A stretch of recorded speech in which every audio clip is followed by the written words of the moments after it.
Depuis un siècle, les paysans étaient soumis au négoce, soumis aux caprices du marché, soumis aux caprices des acheteurs.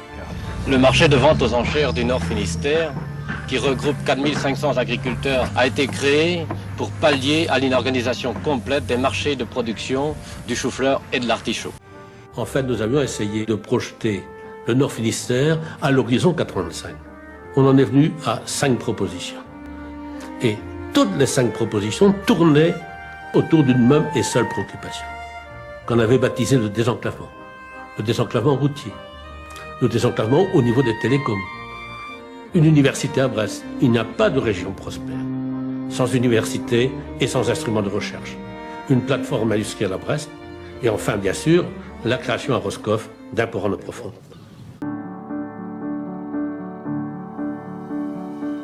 Les exploitations de la SICA de Saint-Paul-de-Léon sont situées dans le Nord Finistère, notamment au niveau de ce qu'on appelle la ceinture dorée. C'est un endroit qui s'étend de la pointe de Brest jusqu'au Trégor.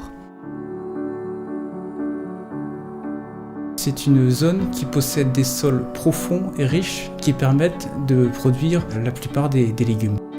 Nous bénéficions d'un climat très tempéré dû à l'influence du Gulf Stream.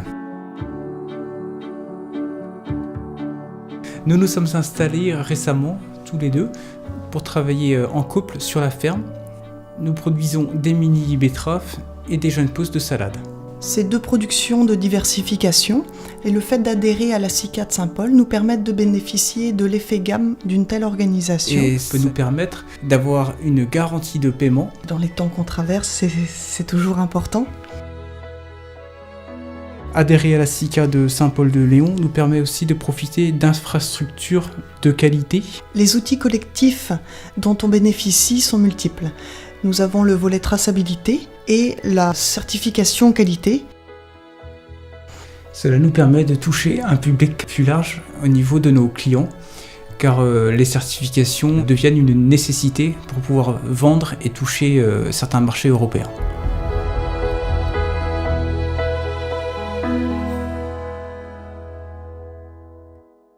La plupart des producteurs de légumes sont passionnés de leur métier. Suivant les caractères de chacun, on a la fibre du commerce ou on l'a pas. Et donc, la SICA met en vente des produits, ce qui soulage le producteur qui, lui, s'occupe de sa production. Mais il n'a pas le côté commerce à gérer.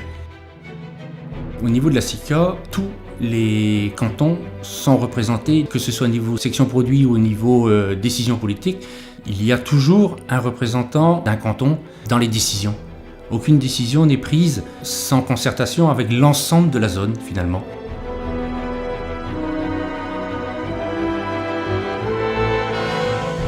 Lors des livraisons dans les stations de conditionnement, les producteurs arrivent à la même heure. Ils se retrouvent donc les uns derrière les autres pour le déchargement. Et en attendant chacun son tour, les producteurs échangent entre eux de la situation actuelle et des légumes, d'autres choses aussi.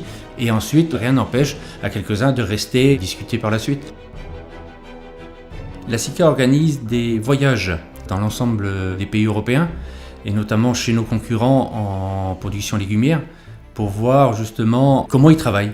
Voilà, ça permet de voir un peu la vie ailleurs dans l'Europe. Pour conclure, le principal atout de la SICA de Saint-Paul-de-Léon est de laisser le pouvoir aux producteurs qui décident des grandes orientations de la coopérative, et ceci toujours dans le but de préserver le revenu du producteur.